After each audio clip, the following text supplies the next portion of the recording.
Lapit ka dito.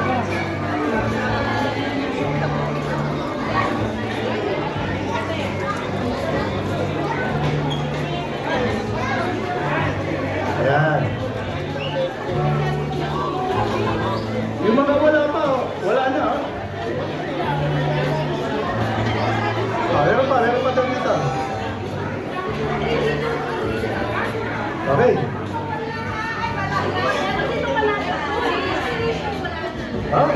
Sakto. Sa Friday worship lang po yan, ha?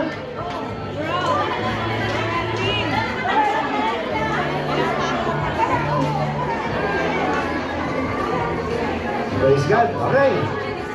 Talagang mga ina, ang hirap awatin ng salita. Okay, sige po. Pag-extend lang po natin ang ating mga kamay sa mga nanay. Pagpe-pray over lang po natin ang mga ina ng tahanan. Tayo ay narito.